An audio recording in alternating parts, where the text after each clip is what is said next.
Buenas tardes, hermano Edgar. Que Dios le bendiga a usted y su familia.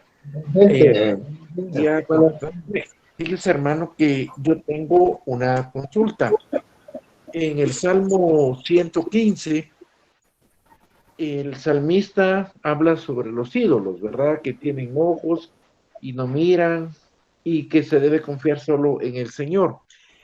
Escuchaba yo una plática de unas personas de la Iglesia Católica Romana y ellos decían que ese salmo iba dedicado solo a las imágenes de los pueblos que no eran judíos, no a las imágenes que ellos como iglesia tienen. Entonces, yo estoy consciente, pues, de que en este tiempo no existía la iglesia, pero también ellos hacen énfasis a un texto bueno, de la serpiente. lo que estas personas, porque cuando uno lee el Salmo, eh, obviamente cuando fue escrito el Salmo, el ambiente judío tenía que ver con las naciones paganas que rodeaban al pueblo de Israel. Pero pienso que querer desviar la atención a eso no queda muy bien con la interpretación literal de la palabra de Dios, la interpretación gramático-histórica, porque cuando uno mira el Salmo sin prejuicios, sin estar poniendo el contexto actual del Salmo, porque ese Salmo, si lo escribió alguno de los escritores del tiempo de David, se escribió 1000 años antes de Cristo, o por ahí, tal vez 900 años antes de Cristo. Y al leer el Salmo, quitando uno cualquier concepto y solo viendo las palabras que están ahí, ese Salmo describe la idolatría de cualquier pueblo y de cualquier era. No está hablando solo de la gente que vivía en el tiempo del salmista. Él escribió 1000 años antes de Cristo, digamos, si ponemos el Salmo en el tiempo de David. Pero Abraham, que vivió 1000 años antes de eso, Abraham no adoraba imágenes de ninguna especie, de ninguna clase. Lo mismo Moisés, que vivió aproximadamente unos 500 años antes de que se escribiera el Salmo, cuando él prohíbe, por orden de Dios, la adoración de imágenes, concuerda con lo que dice el Salmo, 500 años antes, 1000 años antes con Abraham. Y si uno revisa toda la historia de los santos hombres de Dios que tenían la revelación correcta, ellos no estaban adorando imágenes de ninguna clase, ni bonitas ni feas. Digo así porque las imágenes de muchos pueblos eran imágenes de no buen aspecto. No eran como las imágenes modernas que ya están hechas con más finura, y si es de algún ser humano, lo pintan así, por decirlo así, bonito, no feo.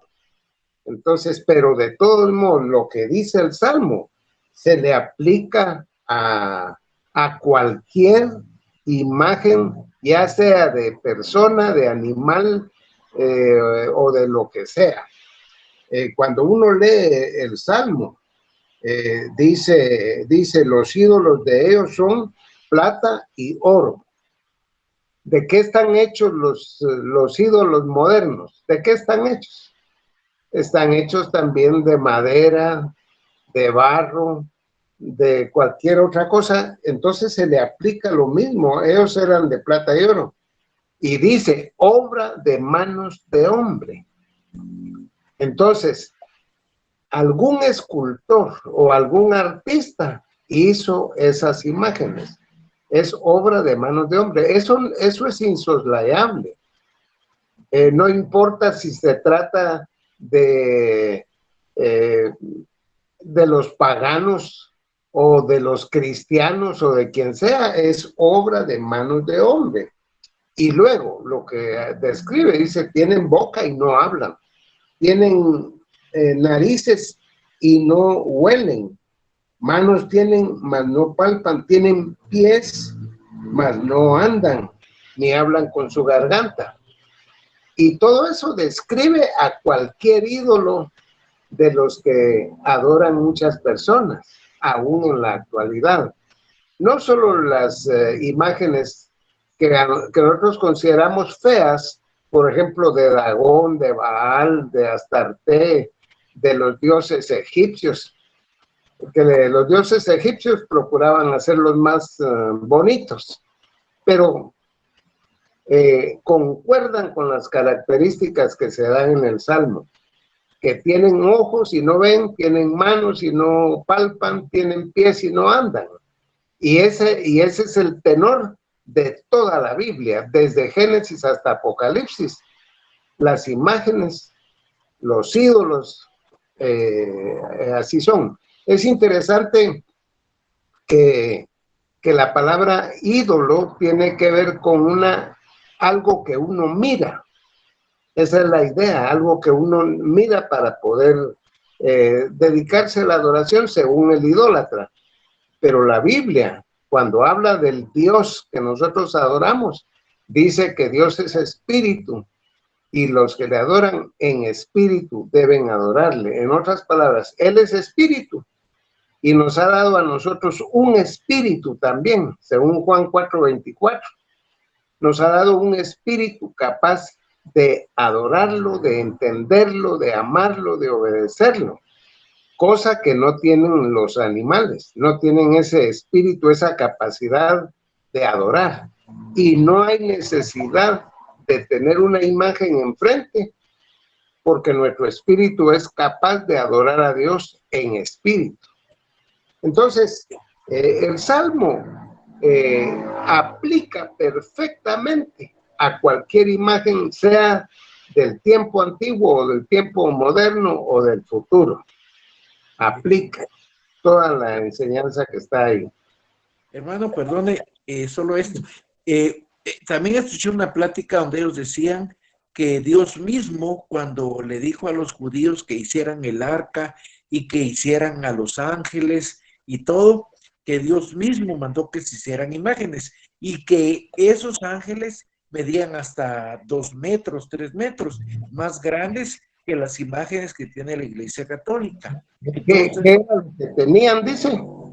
Ángeles, el arca del pacto. Es que usted mencionó una palabra, que tenían no sé qué.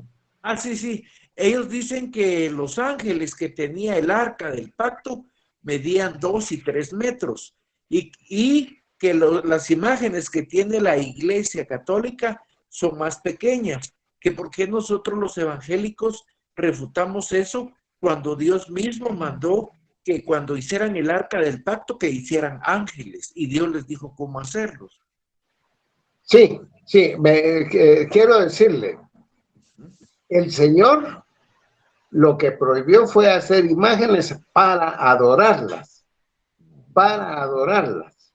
No es porque cuando Dios mandó a hacer el tabernáculo, Bezaleel, que fue el artista que hizo todo eso, aún fue dotado por el Espíritu Santo para que hiciera todo lo que había en el arca y que lo hiciera primorosamente. No solo los querubines, digamos el candelero de oro, tenía manzanas, tenía flores, tenía una serie de cosas artísticamente hechas, y Dios fue el que capacitó a él para hacer eso, porque lo que prohíbe Dios es hacer una imagen para adorarla. Esto es muy importante.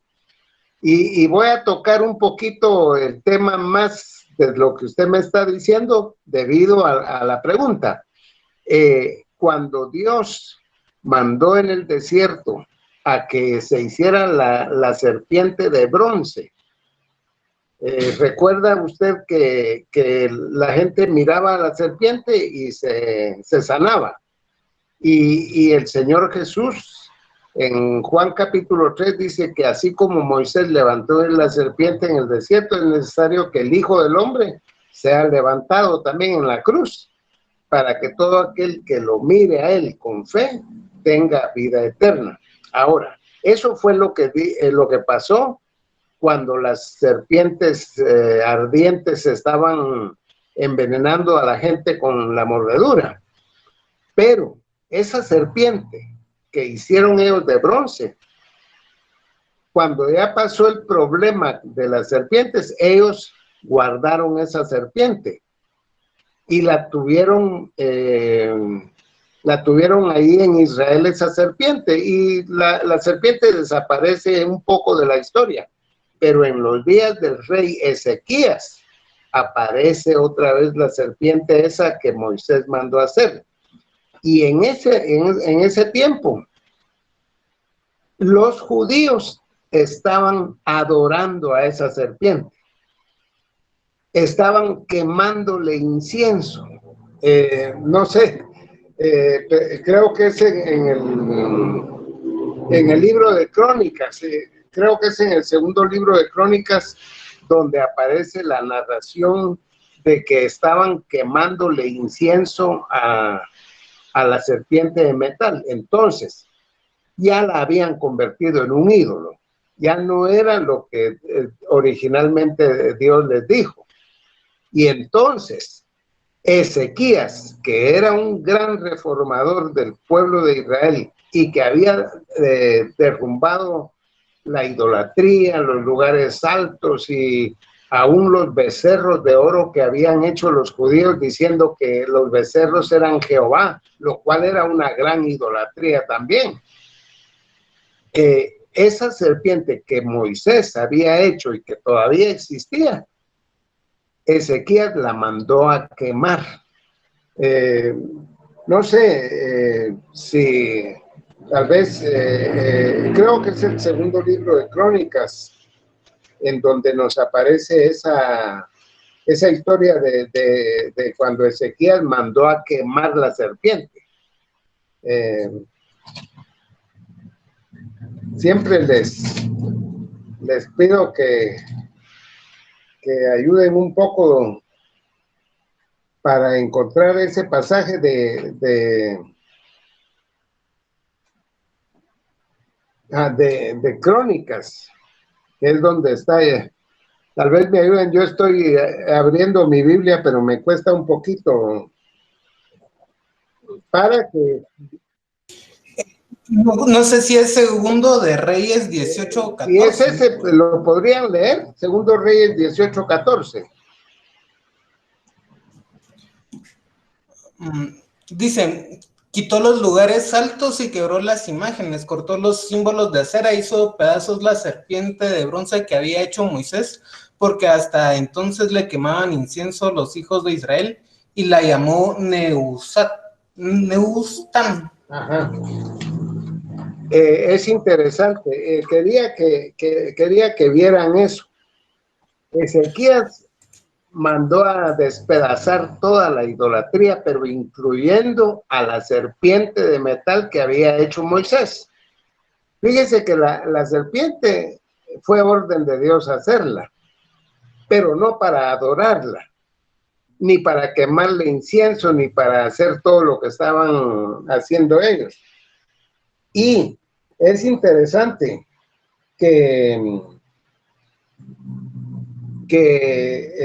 Ezequías le dio un nombre a la serpiente ya quemada y ya que él había deshecho. Le llamó Nehushtan, creo que es la palabra, ¿verdad? Nehushtan quiere decir bronce. Y lo que estaba diciéndole Ezequías al pueblo de Israel era, eso que ustedes están adorando es bronce nada más. Bronce nada más. No es nada. Entonces, eso es lo que diría el Señor hoy también a las imágenes que se hacen y que les queman incienso y que de una serie de cosas. Dios diría, eso es madera. Eso es trapo, eso es nada. No hagan eso. Y algo más que voy a agregar yo que no es bíblico. Una persona que me decía eso que usted está hablando, me dijo, mire, me dijo, si usted tiene una fotografía de su mamá, no la rompe. Así me decía esta persona. Sino que la estima y la guarda bien y todo porque es un recuerdo de su mamá. Hasta ahí está bien lo que está diciendo. Pero yo, la fotografía, ni ninguna cosa, la considero milagrosa. Ni le enciendo candelas ni veladoras a todo eso. Yo no le voy a encender una veladora a una foto de algún mi familiar, aunque tal vez ya estén con el Señor. Yo no voy a hacer eso. Pero entre los que usted mencionó, ellos creen que esas imágenes son milagrosas. ¿No es eso considerarlos más allá de un simple adorno? Porque si solo fuera un adorno, que no es para adorar, no habría problema. Pero ellos creen que son milagrosas esas imágenes. E incluso les hacen romerías y van hasta el lugar a buscar buscando milagros. Y les rinden culto de adoración. Entonces, sí hay idolatría. La palabra idolatría significa, ido quiere decir la imagen, y latría, servirlos, adorarlos, rendirles culto. Eso es lo que significa la palabra idolatría, y eso lo condena la Biblia de todas maneras. No sé si le ayudó eso, hermano. Muy bien. Yo creo que podemos dejar ahí la respuesta de esa pregunta. Muy amable, hermano, muchas gracias por darme la oportunidad. Hermano Edgar, Dios lo bendiga y gracias al Señor por este tiempo y esta oportunidad. Hermano, mi duda es con respecto al determinismo. Sucede que actualmente como que se están poniendo de moda las iglesias reformadas. Yo tuve la oportunidad de estar asistiendo a una y todo iba bien hasta que me enteré o descubrí lo que ellos creen respecto a la predestinación. Una posición muy calvinista, ¿verdad? Incluso diría yo tal vez hipercalvinista. Mi pregunta es si como cristianos podemos encontrar un punto intermedio entre el calvinismo y el arminianismo. ¿Y qué piensa usted del determinismo? Si Dios determinó desde antes del tiempo quién se salvaba o quién no. Muy bien. Quiero decirle una cosa, hermano, antes de entrar a ese tema. El tema es muy extenso, como no sería adecuado para una hora de preguntas. Y siempre cuando hablamos de este tema y hacen esas preguntas, yo les cuento de que con mi esposa hemos platicado de ese tema y hemos amanecido hablando del tema. Hemos desayunado, hemos almorzado, hemos cenado y nos hemos acostado y hemos pasado toda la noche y no se acaba el tema, y de una pregunta sale otra y otra y otra y otra y otra, porque es un tema bastante extenso, difícil, y no estoy tratando de soslayar su pregunta. Solo quiero decirle esto, hermano. En la Biblia, y eso lo he compartido con la iglesia ya varias veces, en la Biblia aparecen doctrinas que son dos líneas de pensamiento. Espero ayudar con lo que voy a decir. En otras palabras, en la Biblia aparecen, y no solo la doctrina de la predestinación, sino muchas doctrinas en las cuales hay dos líneas de pensamiento que yo le llamo líneas paralelas. Usted sabe que por la geometría y las matemáticas, que las líneas paralelas van juntas siempre, es decir, van a la par, moviéndose, pero nunca se juntan. Nunca, el momento en que una paralela se toca con otra, dejaron de ser paralelas. Entonces, las dos líneas de pensamiento aparecen en la Biblia y solo se lo voy a ilustrar antes de hablarle de la predestinación. Por ejemplo, la Biblia dice que oremos a Dios. Es bíblico orar a Dios. Dice, pedid y se os dará, buscad y hallaréis, llamad y se os abrirá. Así habla la Biblia, que podemos orar. Pero la Biblia también dice que Dios ya sabe todo lo que usted necesita antes que se lo pida. Esas son dos líneas de pensamiento, porque si uno no aceptara lo que dice la Escritura, diría, bueno, si Él ya lo sabe todo, ¿para qué oramos? No sé si me explico, ¿verdad? Pero la Biblia dice que oremos y que Dios ya sabe qué le vamos a pedir. Entonces, es que estoy hablando eso por la lógica del ser humano, que no se da cuenta que Dios lo sabe todo, pero que estamos autorizados a pedirle. Y es más, a Él le gusta que le pidamos porque estamos como hijos mostrando confianza en Él cuando dependemos de Él. Entonces, pero esas son dos líneas de pensamiento. Y solo voy a poner otro ejemplo, porque esa es cantidad de cosas así. La Biblia enseña que Dios es uno también. Hay monoteísmo en la Biblia. Dice Jehová nuestro Dios, Jehová uno es, en Deuteronomio 6. Pero la Biblia dice que el Padre es Dios, que el Hijo es Dios y que el Espíritu Santo es Dios. Y la Biblia no está diciendo que existen tres dioses, pero las dos líneas de pensamiento existen. Dios es uno y hay tres personas que son el único y verdadero Dios. Y eso no le cabe en la cabeza a mucha gente, porque no ven las dos líneas de pensamiento. Bueno, entonces ahora vamos a la predestinación. En la Biblia se habla que Dios predestinó. Efesios capítulo 1 habla de la predestinación. Primera Pedro capítulo 3 versículo 2 habla de que dice que fuimos elegidos según la presciencia de Dios Padre en santificación del Espíritu para obedecer y ser rociados con la sangre de Jesucristo. A propósito, ese es un versículo trinitario que habla de las tres personas haciendo una sola obra, la obra de la salvación. Pero ahí dice que fuimos elegidos según la presciencia de Dios. ¿Por qué? Porque Dios lo sabe todo antes de que ocurra. Por eso habla de la presciencia. Él sabe todo. Y no podemos decir, si es así, entonces Dios es injusto o algo así, porque Él lo sabe todo. A nosotros no nos cabe en la mente que alguien lo sepa todo, porque nosotros no lo sabemos. Pero entonces es bíblico que fuimos elegidos. En Efesios habla de que fuimos predestinados. Así habla la Biblia en Efesios 1, 3 y 4.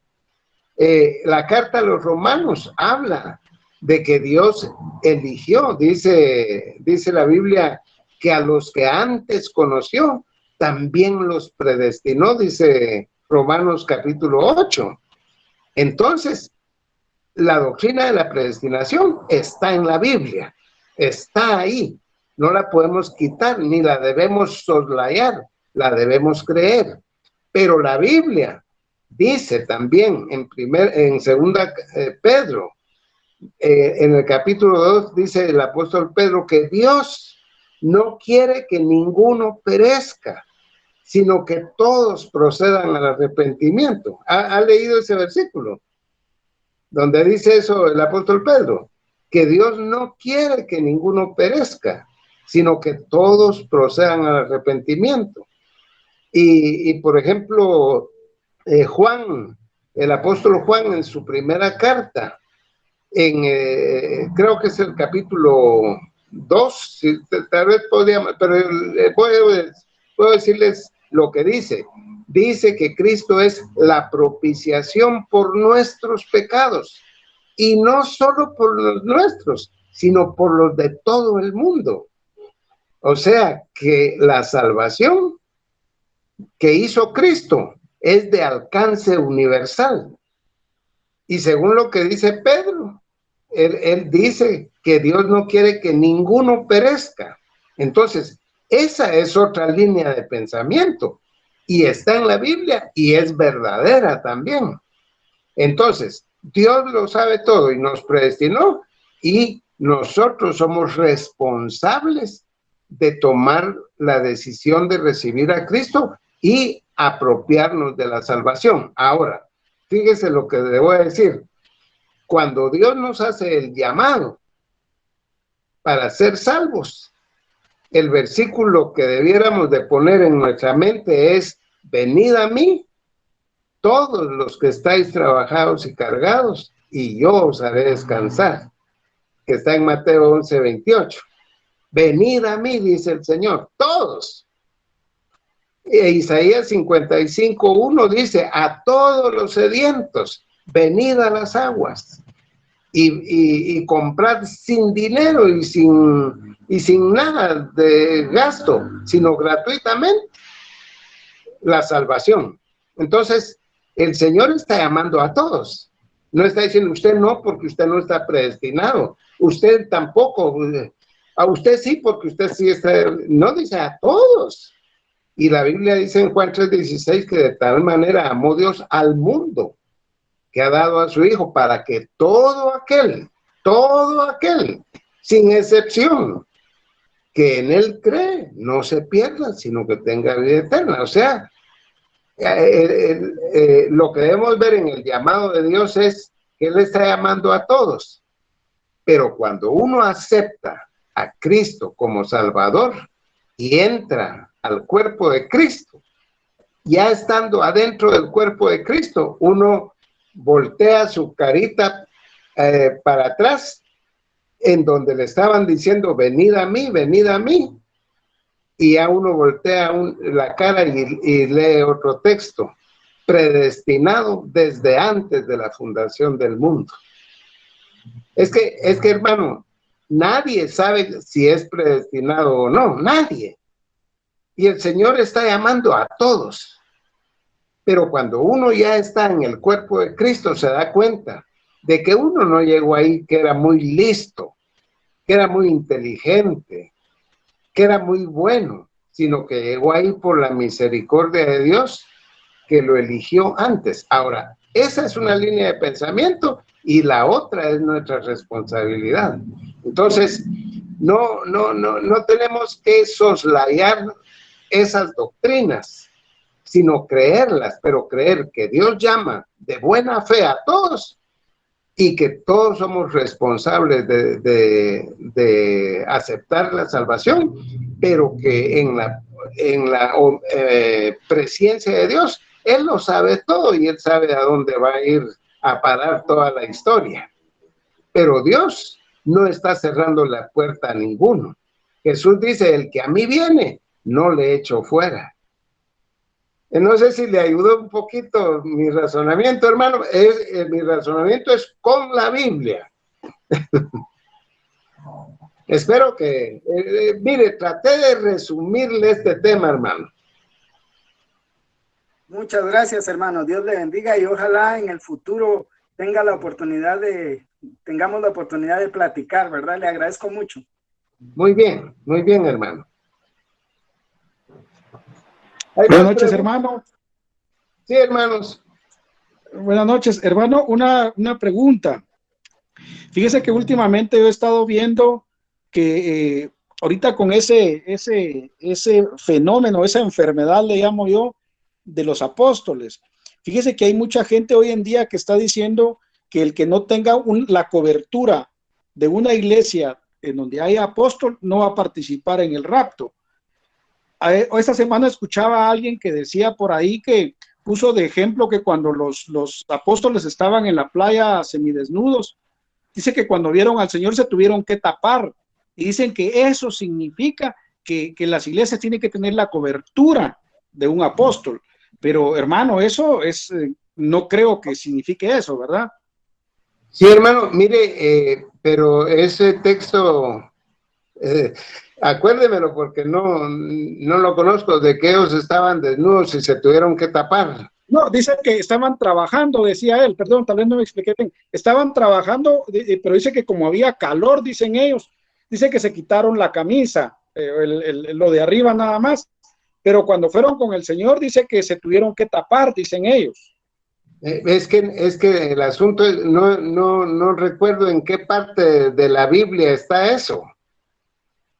Fíjese que mencionó también el libro de Apocalipsis, que habla de las vestiduras. También me acuerdo que hablaron del libro, mencionaron ese texto de Apocalipsis que dice que los que lavaron su ropa significa eso, que tenían la cobertura, que eso significa cobertura, dicen ellos. Bueno, esa es la interpretación que le dan ellos a ese texto de los que lavaron sus vestiduras. Ajá.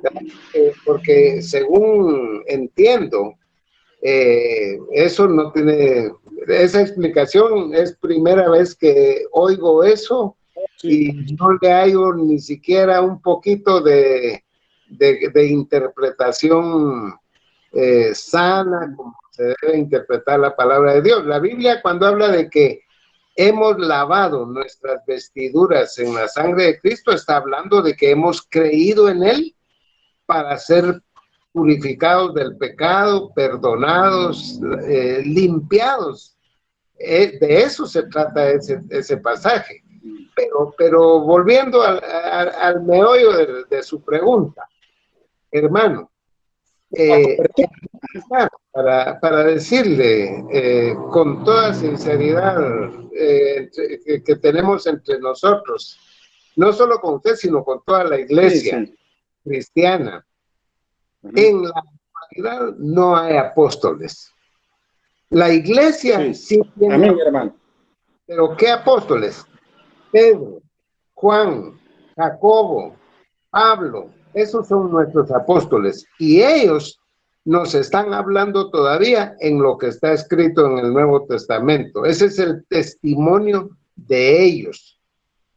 Y esos son nuestros apóstoles. Pero apóstoles que estén vivos no tenemos nosotros. Y no necesitamos la cobertura de ninguna persona para ser salvados de la condenación eterna y para ser raptados. Si necesitamos alguna cobertura, es la de Cristo. Él es nuestro sumo pontífice. Él es nuestro protector. Esa cobertura sí la quiero tener yo. Pero la cobertura de un señor que dice ser apóstol, no la necesito. Y la iglesia no necesita cobertura de ninguna especie de organización humana. En la actualidad no hay apóstoles. Yo quiero decirle algo. A la luz de la Biblia, los apóstoles del Señor, en primer lugar los escogió el Señor Jesucristo. Él es el que escogió a los apóstoles. Escogió a los 12, escogió a Pablo y escogió a Santiago, que son los que están testificados en la Biblia que eran. Y quiero decirles una cosa muy importante, observen, los apóstoles del Señor, todos eran israelitas, eran del pueblo de Israel, no eran gentiles, no eran de otros países, sino que eran de Israel. Los profetas del Antiguo Testamento, todos eran israelitas, no eran de otro país. Uno que se metió a profetizar allí, que es Balaam, él no era israelita, era un profeta falso. Él era de Petor, o sea, era de otra nacionalidad, no era israelita. Entonces, los verdaderos apóstoles, Dios los escogió del pueblo de Israel, porque de Israel viene la salvación. Eso se lo dijo Jesús a la samaritana. Le dijo, porque la salvación viene de los judíos, y a través de los judíos vino Cristo también, y a través de los judíos nos vino la Biblia. Entonces, cuando un gentil se quiere poner ahí, solo con eso ya está equivocado. Solo con eso ya está equivocado. Amén, hermano. Tienen que ser del pueblo de Israel, los apóstoles, no de otro país. Entonces, pero como dicen apóstoles del Espíritu Santo, dicen. Sí, es otra de las cosas que han inventado ellos, que son apóstoles del Espíritu Santo, no de Cristo. Entonces, ese es otro asunto que ellos han añadido a la palabra de Dios. Pero el Espíritu Santo, cuando envió personas y todo eso, no eran apóstoles de los que en la Biblia se habla que tienen el magisterio revelatorio de la Biblia. Fíjese, solo quiero decirle esto, fíjese, el apóstol Pablo, que sí tenía el magisterio revelatorio y que sí era apóstol autorizado para hablar de las cosas que habló del Señor, a Timoteo le dijo, lo que has oído de mí, eso está en 2 Timoteo 2:2, lo que has oído de mí, esto encarga a hombres fieles que sean idóneos para enseñar a otro. ¿Por qué le dijo él eso a Timoteo? Lo que has oído de mí, porque Pablo sí tenía el magisterio revelatorio, pero Timoteo no tenía ese magisterio. Timoteo, él tenía que repetir lo que dijo Pablo. Lo que has oído de mí, Timoteo, esto mismo encárgale a otros. Timoteo no podía aumentar la revelación ni nada. Timoteo lo que tenía era que enseñar lo que Pablo había enseñado y encargárselo a otros hombres. Ese mismo mensaje, sin cambiarlo. Y ese mensaje es el que nos ha llegado a nosotros y nosotros no tenemos que cambiarlo, porque nosotros tenemos un magisterio expositor, no revelatorio. Yo tengo que exponer lo que dice la Biblia, no pedirle a Dios que me revele cosas a mí, porque ya la revelación, lo que tengo que es enseñar lo que está en la Biblia. Nosotros no somos apóstoles, nosotros somos maestros de la palabra escrita por los apóstoles. Eso no lo captan, y por eso es que ellos andan con visiones y revelaciones, y que Dios me dijo, y que tengo palabra fresca para usted, y que no sé qué más. No, hermano, todo eso lo que hace es meter a la iglesia en una inseguridad, porque al fin, ¿es la Biblia la palabra final o es la palabra de ellos? No, hermano, si queremos estar seguros, aferrémonos a la Biblia y no nos salgamos de la Biblia. Así excelente, hermano. Gracias, hermano. Sí, hermano. Amén. Gracias. Buenas noches, hermanos. Yo quiero hacer una pregunta. Muy bien. Hay personas que creen que la tierra es plana. Quisiera saber qué dice la Biblia acerca de eso. Bueno, otro tema algo largo, pero quiero decirles, a través de todos los años,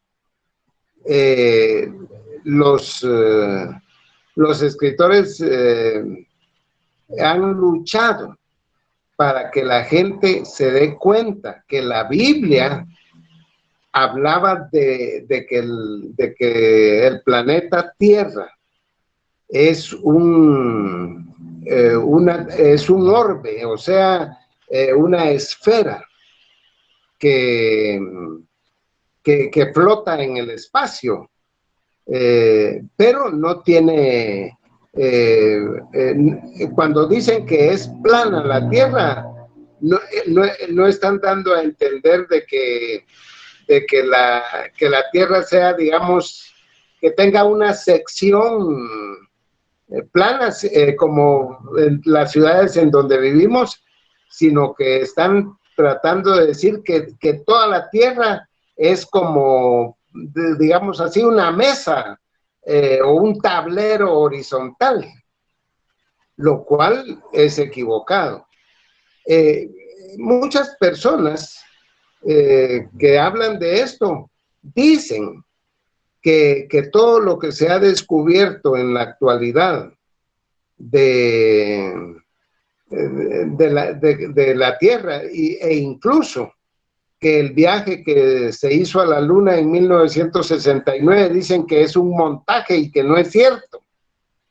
Y eso realmente es algo que debían de considerar la situación de lo que están hablando. En este momentito, nosotros estamos en esta reunión por vía internet y todo, porque los satélites están en el espacio permitiendo toda esta comunicación. Y desde los satélites han fotografiado la Tierra y se ve que es una esfera. Desde la Luna, los astronautas le tomaron fotos y videos y todo al planeta Tierra. Y entonces es evidente que sí es un globo, que no es un tablero horizontal, aunque tenga forma redonda, porque dicen que la Tierra es redonda, pero que es plana en un tablero horizontal, pero redondo.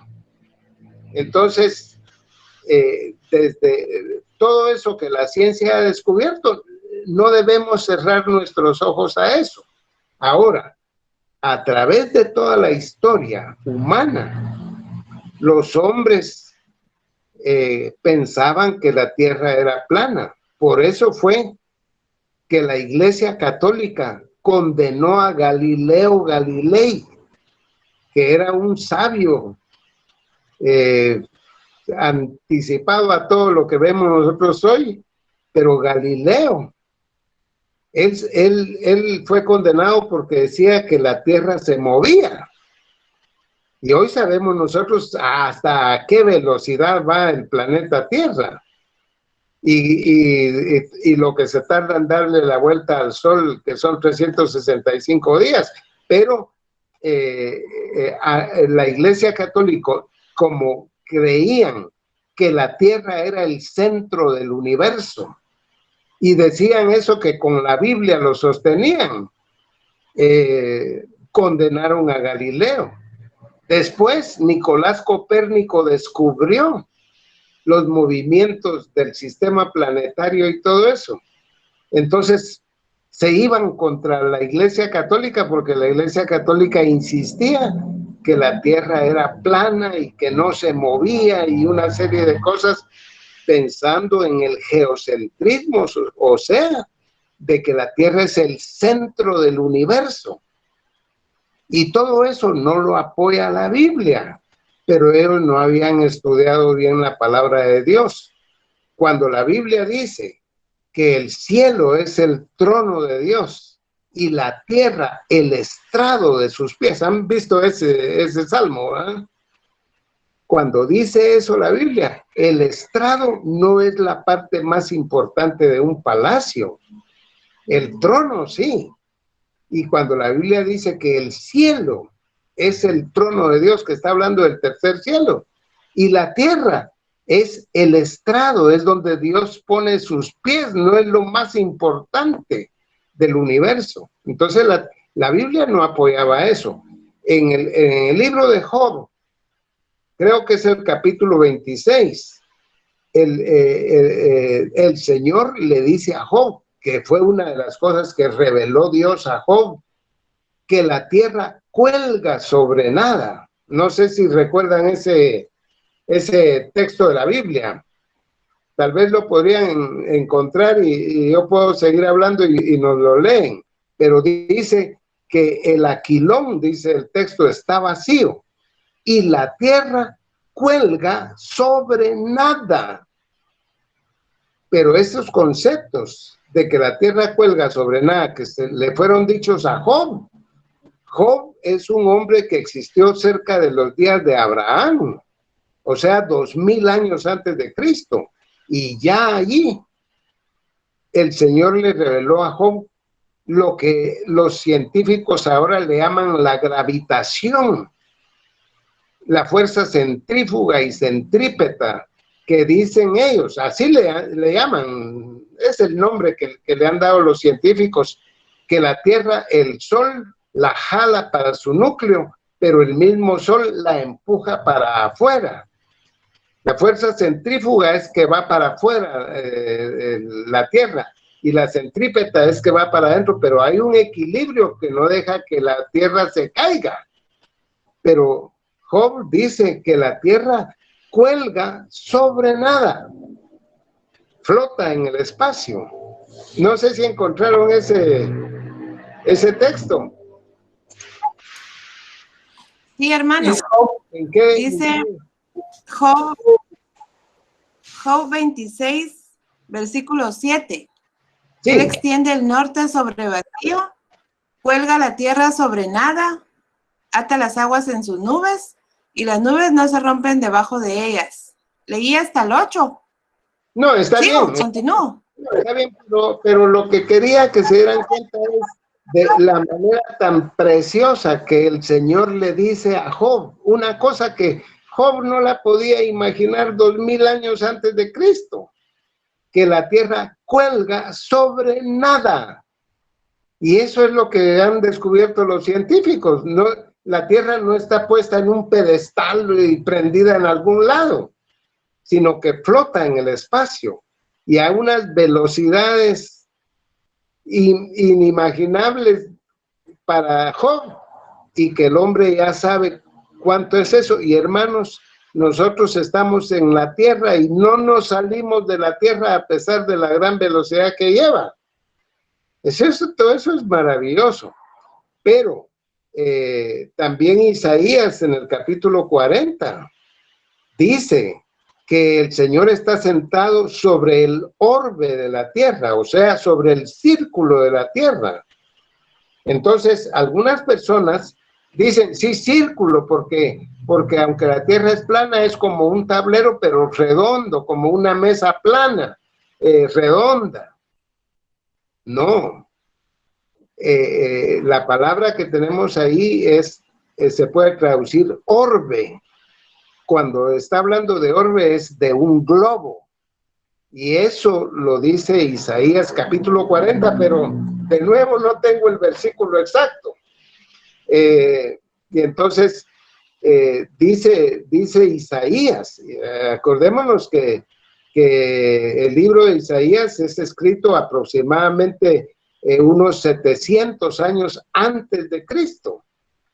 Y él dice que el Señor está sentado sobre el círculo de la tierra, en ese versículo, lo cual la versión Valera dice el círculo, pero también se puede traducir orbe, o sea que es un globo, la forma que sabemos hoy que es la tierra.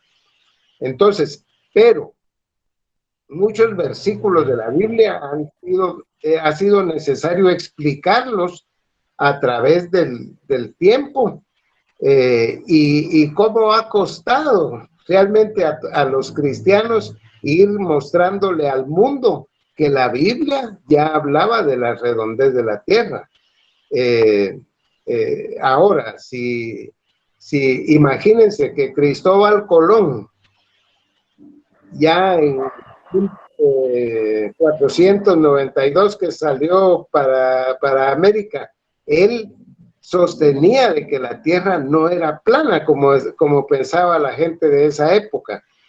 Y al viajar se dio cuenta de que la Tierra no era como se la imaginaban los hombres en ese tiempo, e hizo el viaje, y después Magallanes le dio la vuelta al mundo entero y fue a aparecer otra vez a su país. Entonces hay mucho que hablar de esto, ¿verdad? Pero le cité esos dos versículos, el de Job y el de Isaías. No sé si encontraron el versículo exacto donde Isaías 40 dice que la tierra es un círculo. Y dice que el Señor está sentado sobre el círculo de la tierra. Yo no lo busco porque me cuesta un poquito leer, hermanos. Es 40-22. 40-22. Muy bien, muchas gracias. Entonces, esos dos versículos cito, pero resulta de que de la Biblia ha habido que explicarle esos versículos que están usando para decir que la tierra es plana. Ha sido necesario usar mucha argumentación, porque la Biblia habla, por ejemplo, que el sol se paró para que Josué ganara la batalla, que en días de Ezequías el sol, la sombra del sol regresó tantos grados, y todo eso los científicos lo han ridiculizado. Pero ahora, con todo lo que se ha descubierto, se están dando cuenta de que los que estaban equivocados eran los científicos, no la palabra de Dios. Pero ese tema es muy largo, hermana. Espero que esto les ayude un poco.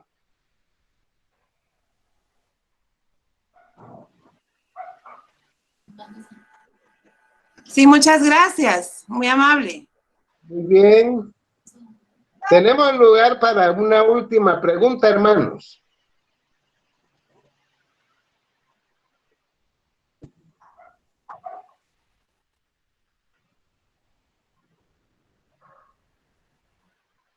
Hermano, buenas noches. Sí. Solamente algo que está en Romanos 8:26. Romanos 8:26 y 27. Cuando dice que el Espíritu mismo intercede por nosotros con gemidos indecibles. ¿Cómo no? Más el escudriña los corazones, sabe cuál es la intención del Espíritu, por conforme a la voluntad de Dios, intercede por los santos. El Espíritu que intercede aquí, ¿está hablando del Espíritu Santo o está hablando del Espíritu de cada persona? Gracias, hermano. Está bien. Sí, el versículo es el Romanos 8. Dice, ¿verdad? Sí, hermano. Sí, lo que está hablando ahí es de la intercesión del Espíritu Santo a favor nuestro en la oración. Y lo puede ver usted ahí en el texto, porque Pablo dice, pues, ¿qué hemos de pedir como conviene? No lo sabemos.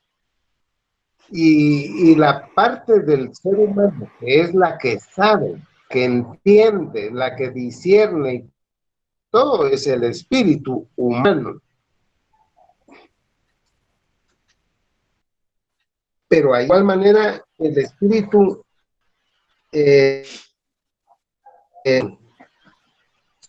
permítame, hermano, que el espíritu dice, nos ayuda en nuestra debilidad, porque ¿qué hemos de pedir? Nuestro espíritu, como es finito, es incapaz de entender bien la voluntad de Dios.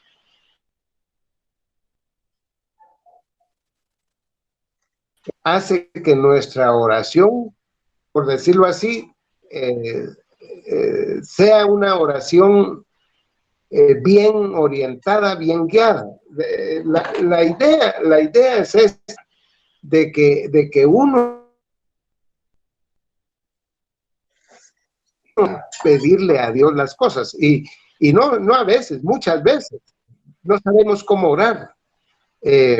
A veces los problemas que tenemos son tan difíciles que no sabemos cómo pedirle a Dios las cosas, o a veces también le estamos pidiendo de una manera correcta, pero el Señor conoce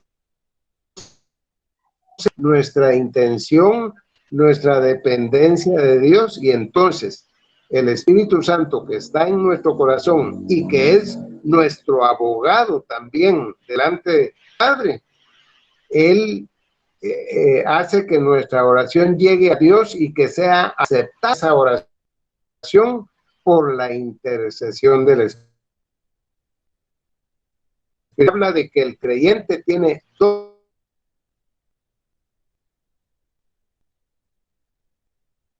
dos abogados, uno en el tesores, uno en el cielo y otro en la tierra. Nuestro intercesor en el cielo es el Señor Jesucristo, que está sentado a la diestra de la majestad en las alturas. Y nuestro abogado aquí en la tierra, nuestro intercesor aquí en la tierra, es el Espíritu Santo. Este punto que estoy mencionando es muy importante, hermanos. Y tal vez está conectado con la pregunta que hizo el hermano Maynor hace un momento, de que uno necesita coberturas humanas. Hermanos, no necesitamos eso, porque nosotros tenemos a Cristo Jesús, que es el eterno Hijo de Dios, es nuestro abogado. Así que nosotros no necesitamos más abogados. Y tenemos al Espíritu, que es el que quedó en la tierra en lugar de Cristo, y Él es Dios también, y Él es nuestro abogado aquí en la tierra y nuestro intercesor. ¿Para qué necesitamos nosotros más intercesores? ¿Para qué necesitamos cobertura de ninguno? Tenemos la cobertura del eterno Hijo de Dios y del Espíritu Santo, que es omnipotente, a nuestro favor. Y eso es lo que está diciendo ahí, que nosotros sinceramente ni orar sabemos bien. Y gracias a Dios por la oración, hermanos. Y el Señor sabe que cuando nos acercamos a Él, lo hacemos, que muchas veces no sabemos orar, no sabemos pedir. A veces estamos haciendo oraciones que no es que estén equivocadas, sino que estamos procediendo de una manera que no es exacta.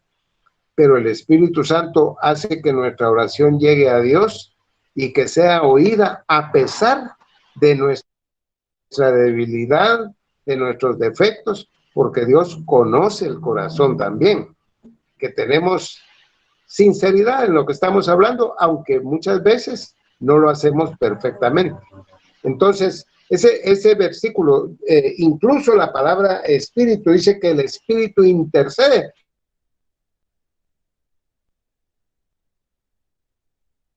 Él está indicando que es el Espíritu Santo.